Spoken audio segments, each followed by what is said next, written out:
Right, thank you, Bethany. I appreciate the introduction and the help today. Well, first of all, welcome. My name is Andy Hawkins, and I'm part of the business advisory team here at Bergen KDV. We're a team of people. We're all seasoned consultants, former business owners who have grown and sold businesses, accountants and executives from around the country who assist clients in solving some of their most complex problems.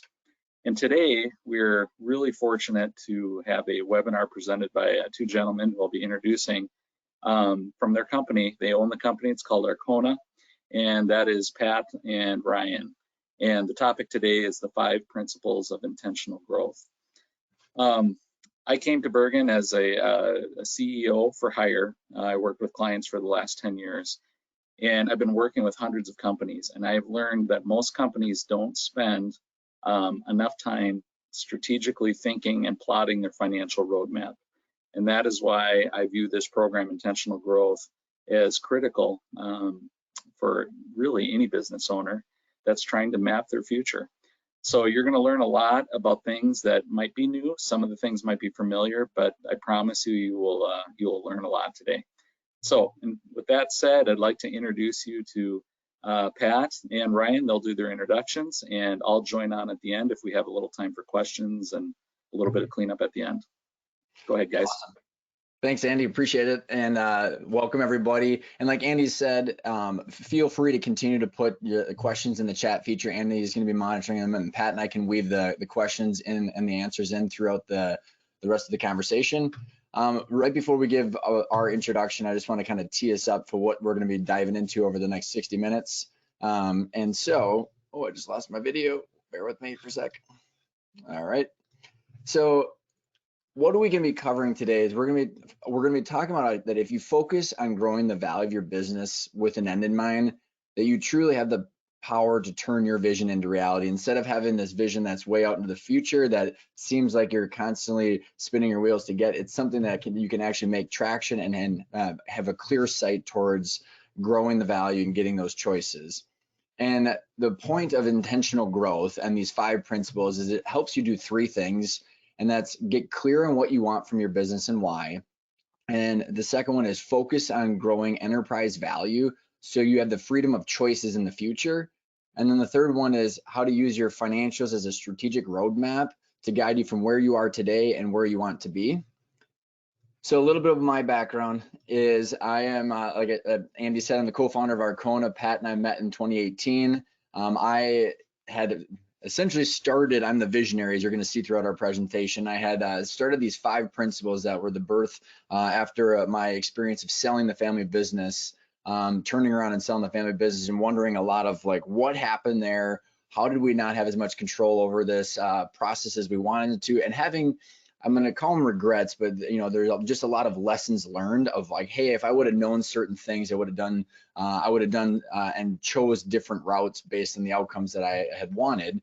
And that led me to create the Intentional Growth podcast, which has got 300 interviews. We've got 300 weeks under our belt now, 400,000 downloads, interviewed people like Gino Wickman, the editor of Inc. magazine, Harvard Business Review, you name a bunch of these, the thought leaders in the space of privately held small businesses and mid-market businesses that really want to focus on growing value with the end in mind. Met Pat at a training, and as we were bantering back and forth before we hit on, is we were sitting next to each other for 5 days, 10 hours a day, and he had no choice but to hear my story. And he had some choices in his career path, and he'll give you an explanation of why we ended up partnering and what we're doing. Thanks everybody for joining us today. It's great to have you here. I'm an accountant by education and trade, and spent decades as a fractional CFO. At the time I met Ryan, I was working with a private equity firm, and we were in the process of buying companies, and we were at a training program to look at how to analyze companies and figure out what to focus on first to grow value. Met him, sat next to him.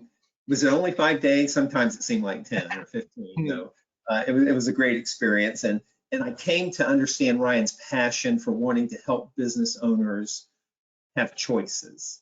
You know, they're all in the grind every day, started a business, running a business, and sometimes feeling stuck. And when he orchestrated the sale of his business, there were some things that he didn't know and things that didn't turn out great, and he was just determined to help people level up their understanding so that the playing field was more level, and people had choices and could get the end that they wanted in mind. I love that passion. I love what he had been working on, and he developed the 5 principles. I'd say they were probably 80 or 90% there, and so we teamed up and put a little bit of a 2.0 version on it, and started Arkona in the business of helping business owners go through the education and help get on a path to kind of get unstuck and to get choices down the road. So it's great to be here with everybody, and thanks to Bergen for hosting. Pat's being way more generous than he should be. Is 80% done is a little generous. What we show here is this circle of intentional growth where we believe that every entrepreneur and business owner wants to do 3 things. It's create wealth, make an impact, and enjoy work. And in the middle of those, you have to focus very hard on making sure that you're living in the middle of those and you're accomplishing all 3 at the same time, because you could be creating wealth and enjoying work, but at some point you're going to wake up and say, what's this all for? Or you could be having a lot of fun and making an impact, and you could be broke and you say, why am I doing all this? I need to make a buck. So the whole point is to have all these 3 at the top of your mind and then focus on them. And if you're intentionally growing, you're going to have the ability to live in this intersection as much as possible. So then the question is, how do we do that? And that's what we're going to be here to talk about today. And that is the 5 intentional growth principles. So when Pat said that these were built, I'd say the 5 principles were there and that the definitions were there. But I remember when Pat and I built the training, which is what we've partnered up with Bergen for, I said, here, we're done with the curriculum. And he said, yeah, but we need supporting material for every part of that curriculum. And so the 5 principles, which we're going to be walking through today, helps people shift their mindset towards value creation with the end in mind to create those choices. So we're going to be taking each of these principles, your drivers, the financial targets, the exit options, increasing value, and the team of advisors in order today to help you understand how it's possible to shift your mindset towards creating value with the end in mind. So we're going to start with principle 1, and principle 1 is your drivers, and you need to know what you want from your business and why. This came from a gentleman who wrote the book Finish Big. He was the editor of Inc. magazine, Bo Burlingham. And he found that 75% of the people after the sale were not happy about the sale, regardless of the money they made. And I can validate that from 300 podcast interviews. And this is not about selling, it's about understanding what do you want so you can optimize your plan to go get it. Our favorite word in our business life is intentional. We try and be intentional, and we want other business owners to be intentional. We're going to go through these principles and describe what it looks like if you're unintentional compared to what it looks like if you're intentional. With principle 1, what do you want from your business and why? I'm an accountant, so I live in rows and columns, and I have to be honest, when I came across this first principle and working with Ryan, I was a little skeptical of it. We have some exercises we go through during our training to help flush out and get people to think about what is it they really want from their business and why, and what's really important. And we have clients that are engineers or accountants or architects. They think it's a really easy exercise, the exercises they go through, and they get stuck because it's really hard. But when you're unintentional, you feel like you're making decisions in a vacuum, or you feel like you're stuck, or you don't understand the long-term consequences of the decisions you make today. There are things that keep you up at night. And it's not a great place to be. I've worked with many clients over the decades, and I can spot the people who are unintentional almost out of the chute because they have a lot of anxiety, or there are questions that they can't answer, and they just can't figure out how to proceed. And a lot of it stems from not knowing what they want from their business and why. Oh, can you see it? Something just happened there. Okay. So then when you're intentional, and like Pat said, this word, it's so important because now after like close to 100 interviews that I've done on the podcast, I ask everybody, what does intentional mean? And it's purposeful, deliberate. You have a goal and you're working every day diligently towards that goal, and you understand the impact of your decisions and whether it's getting you further away from your goal or closer to your goal. When you're intentional about knowing what you want and why, you know how your business, it fits into the things in your life that make you happy and then bring you joy. And by understanding your first principle drivers, you understand how to use those drivers as a decision-making framework. So that way, if something pops up out of the blue offer, something happens to the economy with your employees, you have an idea of how to judge what's important and how to make that decision. And you have an idea of how to course correct because you have that clear goal, and you know how to course correct because you know that you're off track based on what you want, and you have a clearer understanding of what success looks like. So I love pictures, and this is where Pat and I are different. He spends his time in rows and columns, and I like pictures. So this map, I like to put this here because when you think about Google Maps, it's one of the most powerful tools on the planet. So much data and so much direction, but if you don't plug in point B, nothing happens. It's completely useless. You just sit there. However, if you say, okay, where are we going? Now we're going to Florida. Okay, are we walking, flying, biking, or taking a train? How long is it going to take us? What costs and what's our budget? We're not going to go to California to get gas on the way to Florida. Everything synthesizes towards that long-term goal. And the challenge that we like to push upon other entrepreneurs and business owners is it's not just a revenue target. Absolutely part of the equation, but it's not necessarily just going from 5 million to 10 million. It's about thinking about the multidimensional goals that you have, whether it's legacy, family, disrupting an industry, designing a lifestyle that you want, really identifying that so that way all of the plans, time, money, and resources that you're going to be spending can be pushing you towards that goal instead of wondering where you're going to be going down the road. Pat, you want to jump into this one? Oh, okay. That's okay. You have to ask yourself what defines success, and it can be different for different people. There is no right answer when it comes to principle one and figuring out what you want from your business and why. The most important thing is to just figure that out. There's no right answer or wrong answer. It's just to reveal to yourself or discover for yourself what is it I'm really after. It could be money. It could be a legacy for a family business. It could be that stakeholders like your employees are taken care of. But when you understand that, then you're starting to define success at that point. And you can see on the screen some of the topics that you can read and understand what may define success, from legacy to selling at the maximum price, or to separate your management role from your ownership role, which we're going to get into a little bit later. Once you gain that clarity in principle one, then you can start walking through the other principles in a path will kind of reveal itself where you can make progress towards achieving your goals and having some choices at points in time down the road. I think about how many times Pat has been asked, hey, should I do this or what about that, from business owners, and he's like, well, what do you want? And I did a presentation after we went through all the numbers and valuations and value growth, and they're like, so Ryan, you're just telling me I just have to figure out what I want, then I can plan for it. It's like, yep, now we can start charting that path. So that leads us to principle two, which I know is Pat's favorite, because now we're getting into the rows and columns, and we have to understand what are the financial implications of what we want. So we're not ignoring finance. We're saying, okay, well, if we identify what we want, then we can layer the foundation of the finances underneath it to see where we are and where we want to go. And that starts with viewing your company as a financial asset.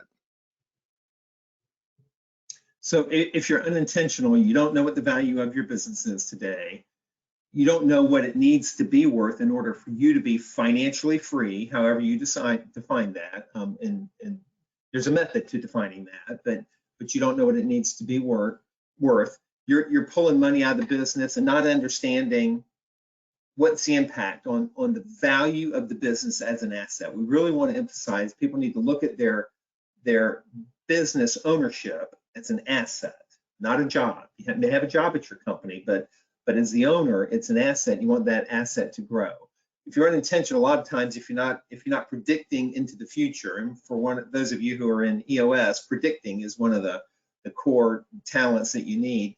Taxes can be a surprise. Today's April 12th. Come Friday, there could be a lot of surprises that come around when your CPAs contact you. When you're unintentional, your personal and business financials are so intermingled, it's hard to understand what's what. Those attributes describe someone who's not being intentional about their financial goals and principles that are outlined in principle two. And when we thinking about what does it mean to be intentional about running your business like a financial asset? My dad and I, on 20 million in revenue and 115 employees, we did what we call as solving for annual income versus solving for the value creation of that asset. So when you shift your mindset towards, hey, this is an asset and I want to grow the value of this asset, you understand what the company's worth today and you can project it out into the future just like you can any other retirement plan. And you know what your company needs to be worth net, not enterprise or equity value, but net, if you sold it today in order to be financially free, and you use that as a gauge to make decisions. And when you're intentional about treating your company like an asset, you've got your taxes, distribution, growth rate, and everything clearly planned out into the future, and you understand the impact of the decisions you're making today on cash, as well as the future value of your company. And you know exactly if someone came and offered you a certain dollar amount for your company, you can quickly understand what that means to your personal financial statement if you were to sell. And you're intentional about treating your company like an asset when it's separate from all your personal stuff. Yes, we're going to talk about running perks through the company, and that's definitely something that's available and people take advantage of it. However, you have a clear understanding of what is the business expenses and what are the personal expenses and what are the impacts of each. So principle 2 talks about financial targets, and there are 3 of them that you need to keep your eye on and get into focus. One is, what is your ideal income? We are not talking about what your income should be after you sell your business. You may be thinking about selling your business in 2 years or have no plans to sell it in the next 30 years. That doesn't matter. You need to understand what your ideal income is that you can get from your business. The second financial target is, what is your net worth outside the business? Some people are fortunate enough to save a lot of money outside the value of their business, and that's great. Other people can't or haven't had that ability to do that, but you need to understand that in a clear way. Thirdly, and most important for most business owners, is understanding the value of your business. Your business is probably your largest asset, and for some people it's the vast majority of their net worth. Understanding the value of that business is critical to being able to put together a plan so that you can make progress towards achieving your goals and having choices down the road. And because I like pictures, here we are. So this is just a graphic to explain how this all fits together, because again, when you're viewing your company as a financial asset, just like a private equity firm would be, is understanding, okay, so this is my target annual income.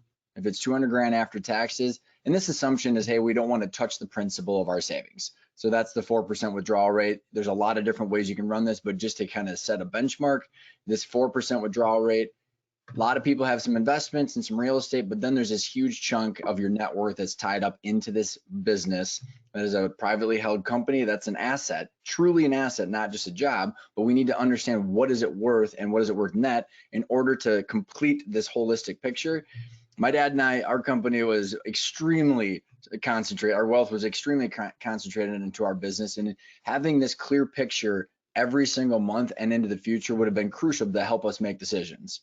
But in order to shed light on this question mark, we need to cover a couple topics. Again, when we're going to talk about some of the training that is an option after this, but we're just going to kind of skim the surface of how do we actually clarify what the company's worth while you own it.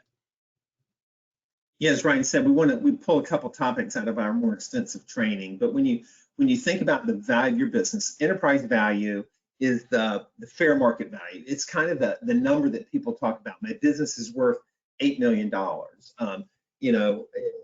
Similar to a house. My house is worth $400,000 on the open market. Enterprise value is that value that the total value of your business. The purchase price or the top line, a lot of different words for it. People will go around saying, oh, my business is worth $8 million. Well, that doesn't mean if you sold your business today, you'd put $8 million in your bank account.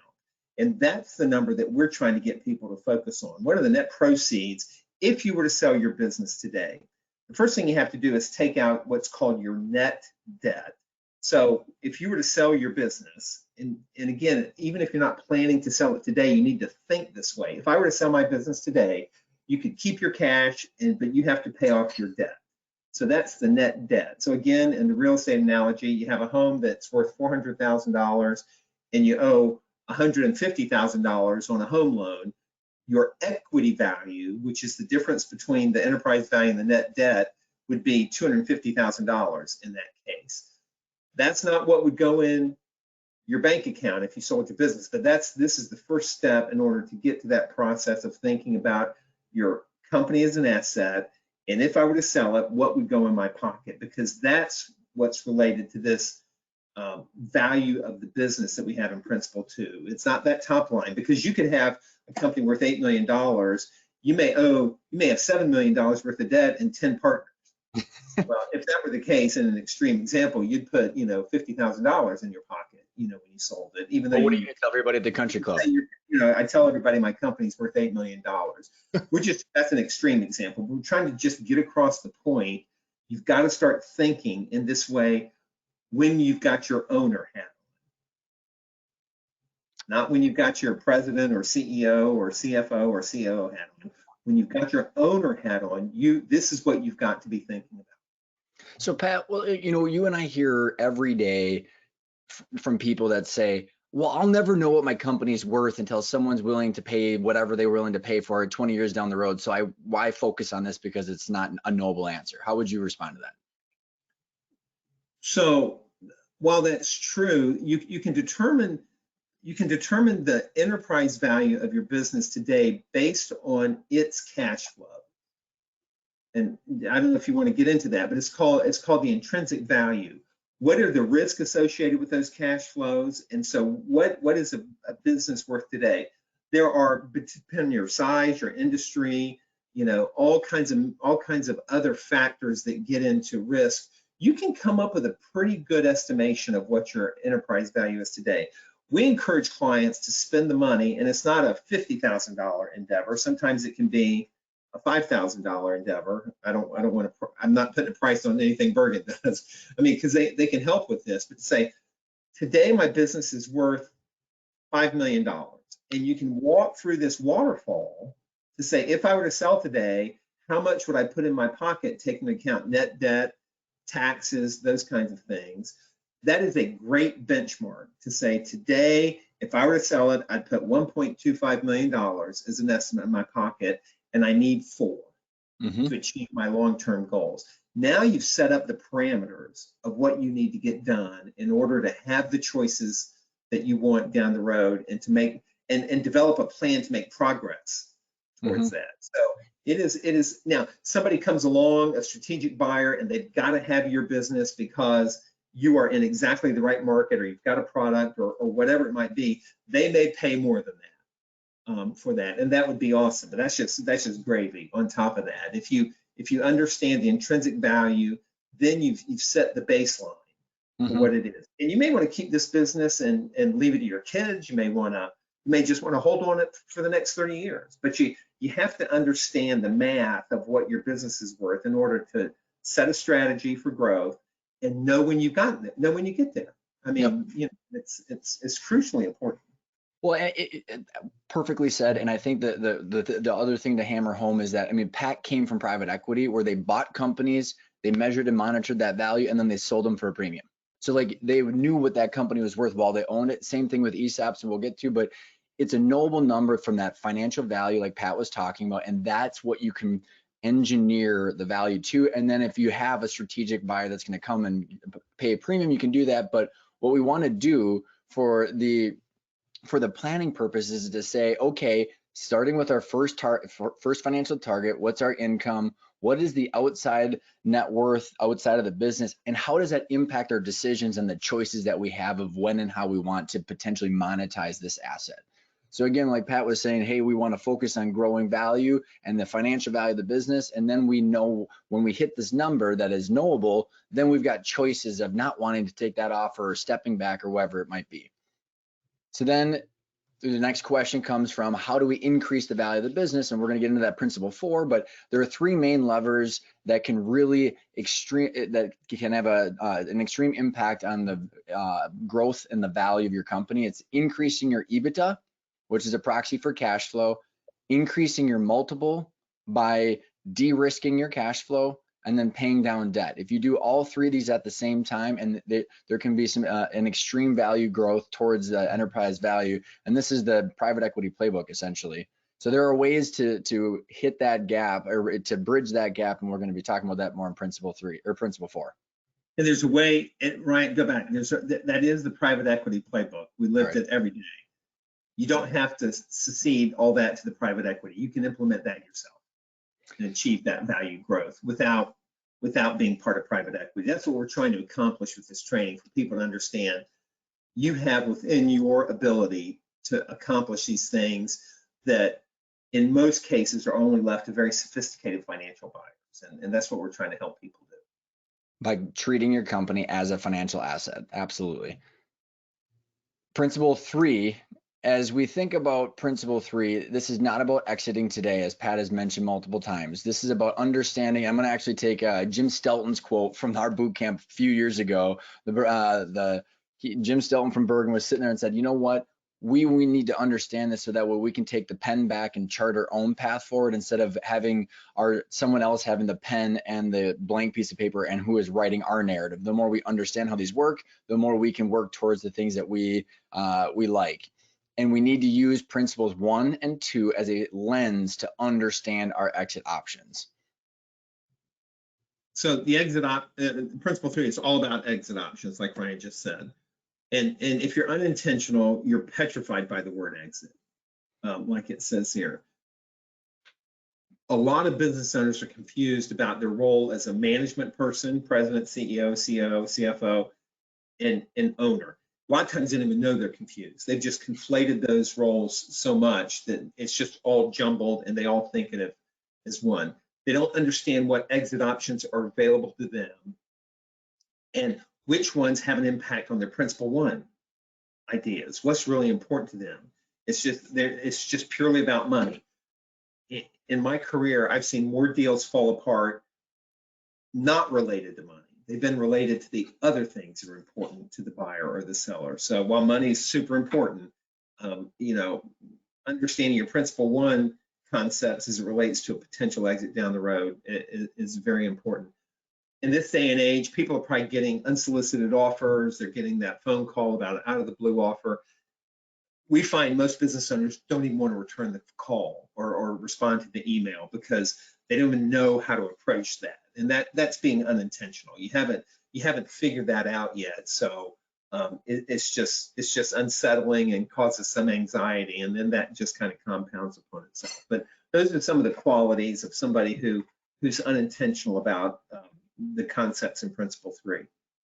And when you understand your exit options and how they work, you become very intentional of driving your time, money, and energy into the resources that are going to create the options that you want.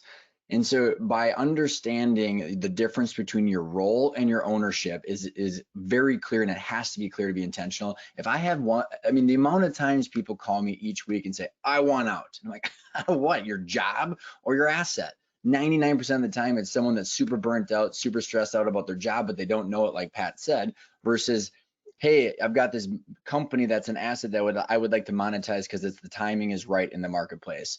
So by understanding the options and when and how your timeline makes sense for your first and second principal target, brings you that clarity to be intentional, and you understand how all the exit options work and how they impact your financial targets and what you want out of your legacy, and you're able to use those first and second principal targets as a framework to make a decision of whether you should explore that offer or explore that route today or wait down the road.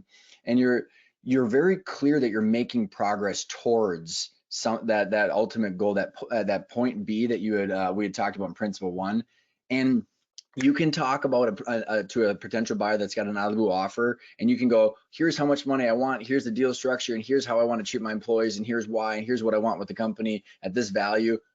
If you're open to all that, let's continue the discussions. If not, let's just move on. We've watched people waste years and hundreds of thousands of dollars not understanding this, and they're learning these topics while they're exploring the potential sale, which is time. The amount of time suck and money suck that comes from that is huge. So here's a graphic. Let's talk about this one more time. Yep. It's super important. But why don't you just go for it? Because I think it's so No, important. go right. I'm sorry, I interrupted. Go right ahead. No, it's just another picture of, Pat can see it in the spreadsheets of where people's salaries are versus the equity. But this is a way of showing that you can have a CEO that does not have, or you can have a COO that does not have any equity. And you can have an owner over here that's correlated to the green who doesn't have a job. You have to separate these two because they can have completely different paths. So when someone says, I want out, it's like, out of what? Are you burnt out? Do we need to replace yourself with a different GM? And we have to figure out when you can get to that profitability where that makes sense. Or would you like to diversify some of your risk that's concentrated in your company?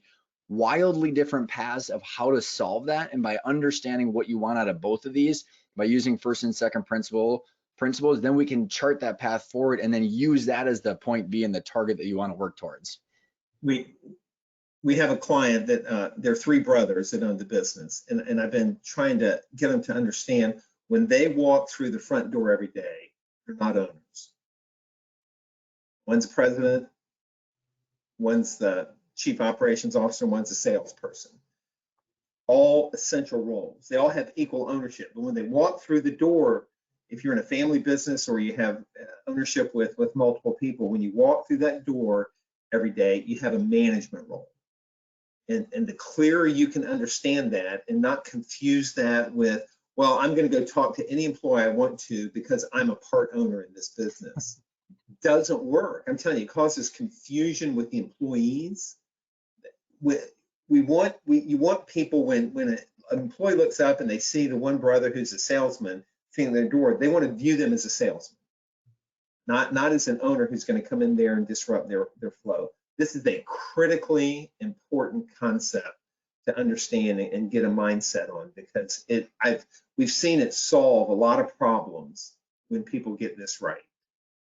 And we've seen a lot of tension and conflict that never gets resolved when it's not. We've got a client that years ago, they were solving their payroll, solving their problems through payroll. They were 50-50, so they both paid each other $250,000. One person literally didn't step into the door for like 10 years. That doesn't mean they get a salary. They should get their distributions. And why that's important before we get into the exit options is because each one of these exit options impacts your role and the value and how you get your money differently. And if you don't understand the implications on principle 1 and principle 2, it's going to be very difficult for you to make a decision. And this is just about understanding so that way you can build that plan forward.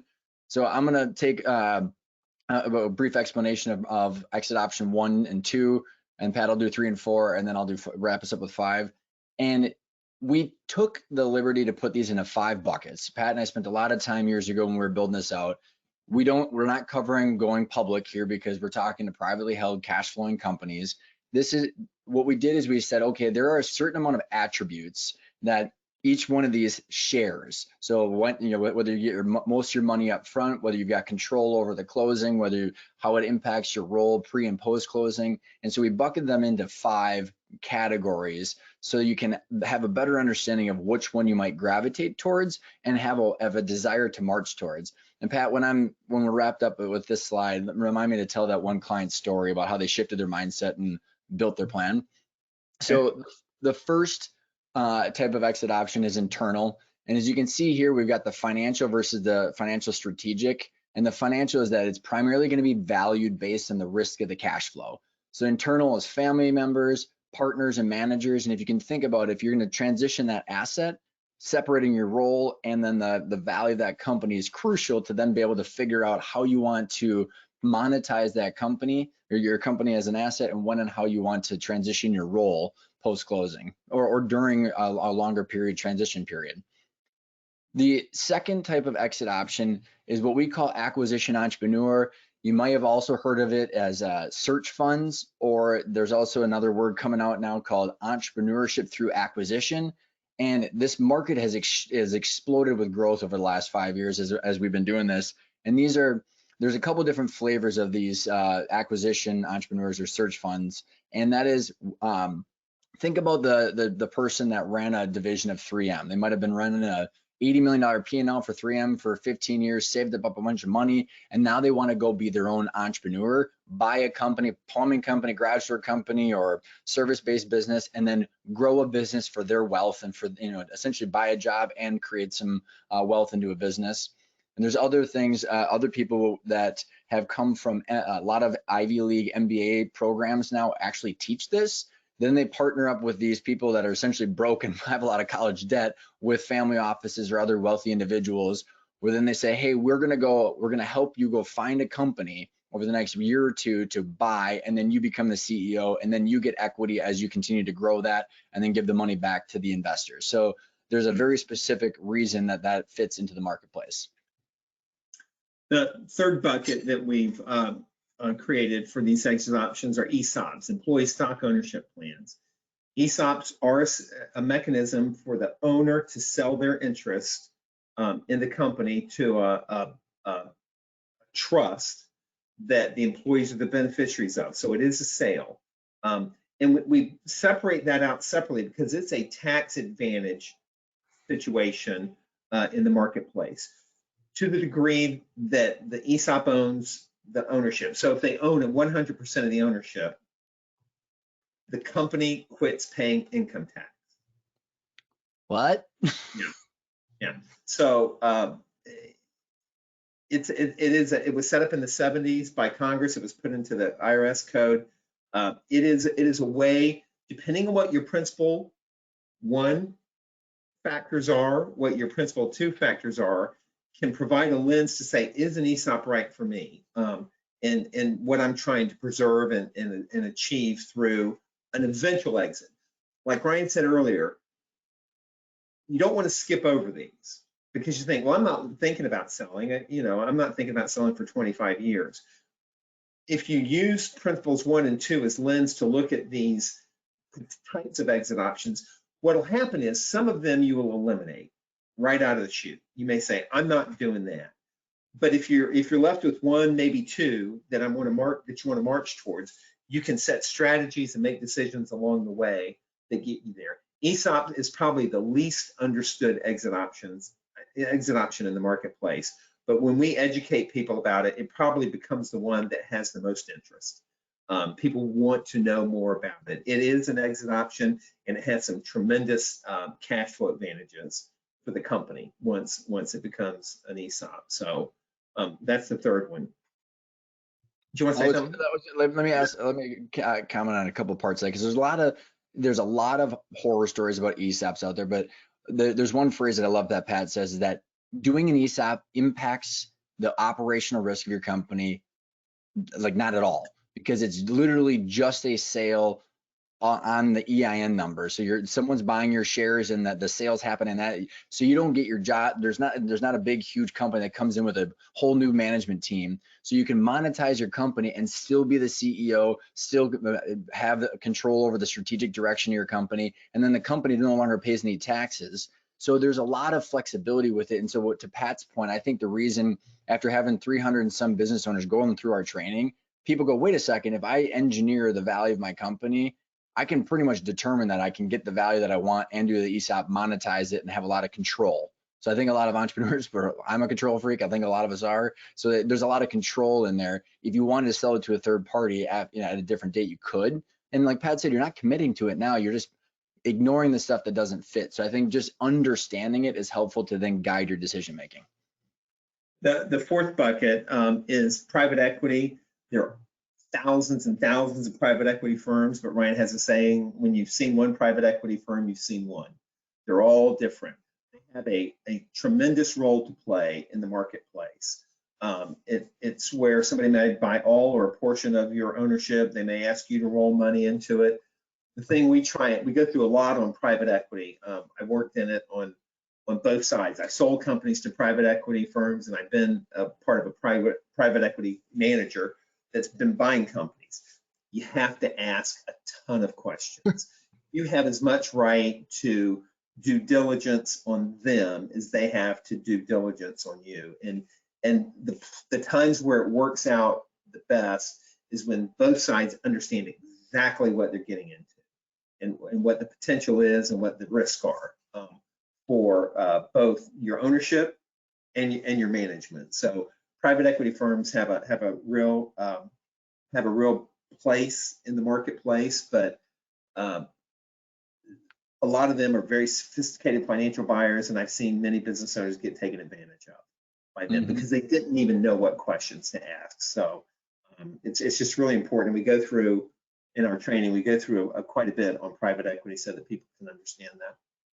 And my opinion on it is that if you understand it, then you can ask a bunch of questions, and it's very much like dating. Your chances of finding your soulmate as a spouse on date one is very limited. Is that possible? Absolutely. I've got people in the podcast, it happened, but it's a hope and a prayer versus saying this is exactly what I want. I'm going to go essentially date until I find my soulmate. So it's just a different approach, and that's why the whole point of the 5 principles is to help surface what you want and then go find it.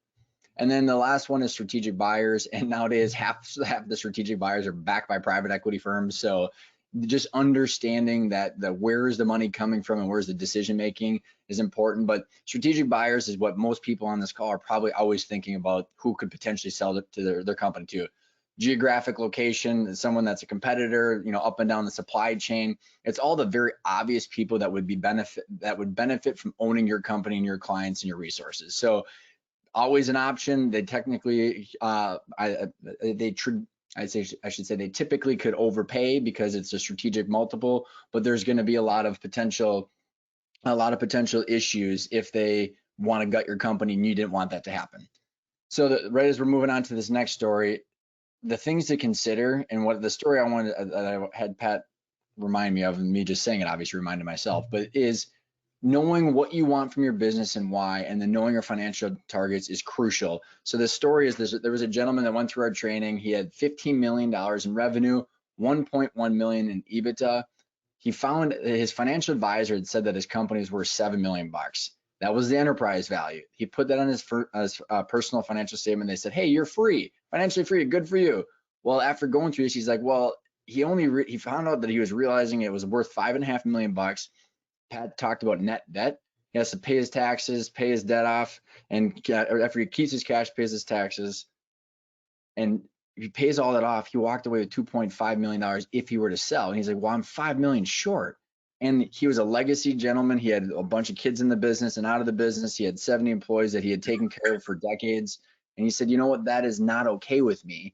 So what he did is he shifted his mindset, and he said, if I'm going to go from 1.1 million in EBITDA to 2 million, so I can go from a $5.5 million valuation to 12, and then I'm going to do an ESOP in 36 months, and I'll net $8 million.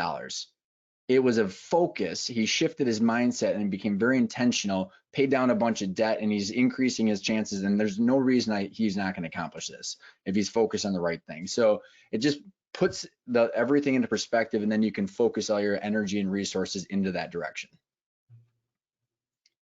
So as we are using that story as kind of a launching pad to the principle 4, which is, now I know what I want and why and what my options are, how do we grow value? Which is the actual training that Pat and I met at when he was working for the private equity firm. And it's, you need to focus on growing the value of your business, not just the top line revenue or any vanity metrics, but it's truly about increasing the value of your asset. So if you're unintentional, you really don't have an idea of what it is in the business that's creating value.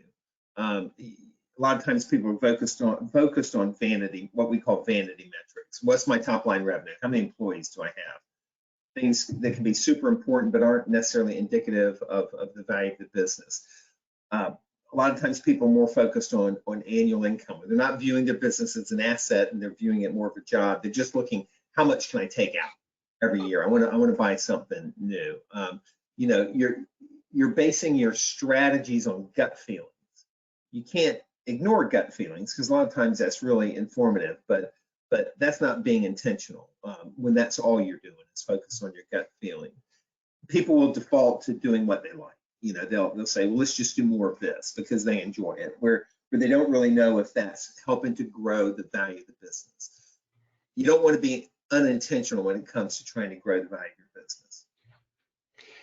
The result of being unintentional is what my dad and I experience. Is you wake up every year, you go, I feel like we've solved all these problems before, and it's just hoping that we're going to have something of value down the road versus saying, I know we're creating value. And so when you kind of shift your mindset and you say, okay, I know that if we have X amount of cash flow, if we invest Y amount of cash flow. Here's what the value of my company is going to be. And I believe that everybody, if they can see that, they get excited about it. So when you're intentional, you can clearly understand what will actually create that value. And you understand the trade-offs between distributions and reinvesting back in, because there's only so much cash. So wouldn't it be a bummer if you bought that condo when all of a sudden you needed that cash in order to grow the company and launch your next product? So understanding the trade-offs of that cash is extremely important. And when you're intentional and you treat it like an asset, you're tracking your EBITDA, your multiple, and your net proceeds on a month-to-month basis, just like an investor would. And you have a formal strategic plan that is multiple years out that's rolled into the financials. So it's not just a VTO and EOS that says, I want to go from 5 million to 10 million. It's like, no, how are we actually going to get there? And what is going to be the investment necessary? And what is going to be the result at the end? And that the end is the forecasted value of the company as an asset, given the strategies that you're willing to implement. So if you got a little bit of fatigue, webinar fatigue, or your emails popping up and you've been a little bit distracted, pay attention. The value of your business is based on how sustainable, predictable, and transferable your cash flow is. That applies to every business, from your business to Apple. When people are buying a stock in a company, they're buying the value today of those future cash flows. And to the degree, if you don't remember anything else, remember this: you want sustainable, predictable, and transferable cash flow.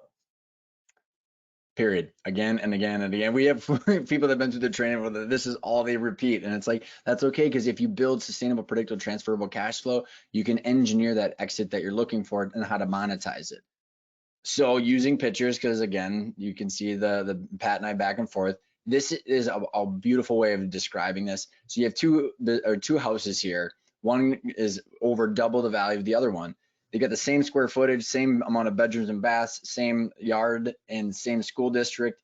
So many attributes are the same. One of them is walk-in ready though. The one on the right is walk-in ready, and it goes for over double the value of the other one, even though the one on the left comes with the station wagon, I believe. But the point is, there are buyers for both, but the ones that create the walk-in ready are going to get more at that transaction. So how does this translate to a business? Well, the one on the right, walk-in ready, is a company that has sustainable, predictable, and transferable cash flow, and it's ready for any type of investor that wants to buy that company, wants the future cash flows. Here's a graph to actually show what that looks like in normalized EBITDA, which is a proxy for cash flow. So Pat, you want to just give a quick overview of what the two different versions are here? Yeah, we don't have these labeled, sorry about that, but this is trailing 12 months, and that's a concept we teach in our course. Normalized EBITDA, we go through all that, but it is, like Ryan said, a proxy for cash flow. On the left is literally a graph of the normalized EBITDA for a client of ours, and that you see it goes all the way back to December of 15. And we like to look at trends over time as opposed to just the current month or quarter. You can see that is not sustainable, predictable, or transferable cash flow. That's a definition of the opposite of that. On the right is a different client, and that has been literally the trailing 12-month normalized EBITDA going back. That one goes back to December of 16. Very focused, very intentional. That sustainable, predictable, and transferable cash flow has tremendous value in the marketplace. Again, whether or not you're selling today or you're going to sell in 20 years, that's the picture you want to paint for yourself. And you do that by reducing company-specific risk. The company-specific risk is the risk of your cash flow based on the operations of your business. And I'm going to have Pat describe this, because this is the training that he and I met at, and he was in this training thinking about it from the lens of a private equity firm of what do we do with these businesses. So Pat, why don't you kind of walk through the 8 functional areas and the purpose of this? Yeah, the person we went through training, and I agree with him. He's divided the functional areas in the business into those 8. You can see those. He has a way of measuring these on a company basis, and that was a training we went to. But the concept is you want all 8 of these areas to be at a certain level. You need to have balance. You know, if I were running a company alone, the financial side of it would be great and the sales side would be terrible. You know, it's fine you're running it alone. Sales side, sales and marketing would be great. I hate to say it, but although I've almost turned him into an accountant, so but the finance would probably be not up to speed. To the degrees you have a low quality of each one of these areas, you've introduced more risk into your business. When you have more risk in your business, your cash flow is not as sustainable, predictable, or transferable, and the value of your business goes down. For example, sales. If 2 customers account for 80% of your sales, there's risk there. Some potential buyer is going to be, I'm not so sure I'm going to pay you top dollar because of your customer concentration. On the other hand, if you say, you know, we don't really have good financials, we get them about twice a year, and you know, they're cash basis, they're not accrual. I don't really have really good handle on my finances. Some buyer is going to say, you've introduced risk now, more risk into the sustainability, predictability, and transferability of your cash flow. So the value of your business is going to go down. You can look at those, and probably people on the call can identify with numerous of those where they kind of get a little bit of anxiety thinking, I've got risk here. When you understand it and recognize it, and you start addressing those risks, then those bars will level out, and then you want them to move up together. You're reducing risk and driving up the value of your company. Because in that example that Pat was giving, is if I wanted to buy his company, Pat's company, if it was a fictitious company and it had $1 million in cash flow, how easy is it for him to give me that cash flow, me, and take and run with it? So anything that you can think of that would hinder that transferability is interjecting risk into the value of your business. And I know we're getting short, we're getting close to here, and we're almost to home here. Is that brings us to the team of advisors, which is principle 5. And this is the 5th principle, because you want to surround yourself with advisors that get it, which is why we are so excited with our relationship with Bergen, because understanding business owners and the complexity of the things that we've talked about right now is not usual with a lot of advisors. So surrounding yourself with people that get it and that can help you optimize your plan once you get clear on it is an experience that I think everybody should get the opportunity to have. Yeah, when you're unintentional about your advisors, you keep advisors around because of emotional reasons. My lawyer was my dad's lawyer when he owned the business, or you know, my wife's cousin, you know, is a lawyer, so I'm letting him do complex contracts when really what he does is, you know, wills and estates. I mean, that's not being intentional. You don't know, you haven't asked your advisor all the hard questions. How many business owners have you worked with? What do you understand about transactions and value and creating value and those kind of things? It's not all in the advisors. You know, we work to help business owners give a holistic plan to their advisor. Say, here's what I'm working towards. Can you help me achieve this? Once they understand that, they're going to be more relational than transactional, as opposed to just dragging some contract across the finish line. They're going to understand what it is you want, the last point, what it is you want from your business and why, and they can engineer their advice to help you get there. And so being unintentional leads to a lot of missed opportunities when it comes to finding the right advisors. And the opposite is unbelievably enjoyable. You know, working with a bunch of advisors is not always the most peaceful thing, especially trying to synthesize all the information. But when you've got a team like Bergen, I think about Andy and the Bergen team understanding how all these things tie together. You can say, here's what I want and why. Here we get to get the right people, and they're going to help optimize that plan. And you no longer have to be the expert CPA or the expert attorney and try to have everybody's domain mastered. You can sit down and say, here's generally what I'm trying to accomplish. Now let's build the entire technical plan around that. This is exactly what I felt like when I was running our business. It's just like people everywhere, really good technical ideas. We'd sit down with our CPA. We weren't working with Bergen. I wish we would have been. And it was like, hey, here's all these ideas. And we'd walk up, my dad and I'd be like, that sounded really cool. What should we do about it? Let's go sell some more copiers and IT services, because that's what we know how to do. Versus sitting down and saying, hey, these are all the players that we need to be building relationships with. Again, why we're so excited about the Bergen partnership is because they're all under one roof for the most part, and you build relationships over time. So when you get that out of the blue offer, you have something coming up, it's like, hey, here's what we can do about that. How do we make a decision? Because we've already got this pre-built plan. And that brings us to our wrap up, which is if you don't know where you're going, you're going to end up someplace else. I don't want anybody calling Andy up and being like, here's what I want, or here's what I'm not, here's a decision. I don't know what I want though. What we want for everybody is that clarity of what you want, how all this works, and to be able to say, in the long term, here's what I'm trying to accomplish. How do we get there? And that's about living inside of these three circles, about intentionally growing to honestly enjoy all the hard work that you're doing and making a bunch of money for the reward that you're having and making the impact. And the actual takeaways are trying to figure out what you want from the business. What is the value of your company today? And what does it need to be worth for you to hit your 3 financial targets and create the exit options you want? And how do you use your financials as a way to tie where you are today and where you want to be? Which kind of leads us into the training, which I know I will stop talking and Andy will be talking about. Well, first of all, I just want to say thank you for sharing this information today. And again, I hope I actually received a text while this was going on from one of the participants who said, this is really good stuff. He's like, I feel good about, I knew some of the stuff, but there was a lot I didn't know. I've got a lot of questions. So it was reaffirming to hear that. So just from a housekeeping perspective, again, thank you, Pat and Ryan, for your time today. Later today, we're going to be sending out from our marketing departments a summary, which will include this video, and also a link if you want to sign up for these more in-depth sessions. And maybe to close, Ryan, Pat, maybe talk about the difference between that and what we learned today. I know today was high level and we didn't get into great detail, but maybe share a little bit more about what that looks like and what to expect.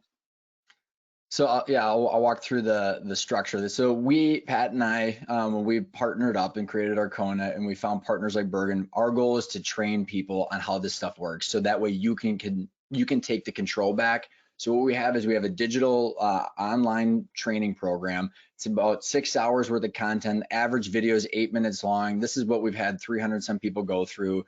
And the goal is that when you're done with this training, you are clear on all the stuff we just talked about. So the training is based on the 5 principles, and there's a bunch of supporting material. So we're diving deep into valuations, diving deep into the exit options and value creation. And the way that the format works is we have 1 call a week for 4 weeks, and it's 90 minutes. And Pat and I and our partner Matt facilitate a call where you go through the material on your own. So you're digesting, you're going through the videos, and then we're showing up on that call. We're not calling anybody or shaming anybody, to pull out their information. The goal is to have an open and safe dialogue about how this stuff works, so that way you can understand it and then you can take action and then sit down with your advisor on the Bergen team to say, okay, now what do we do about this now that I know what I want?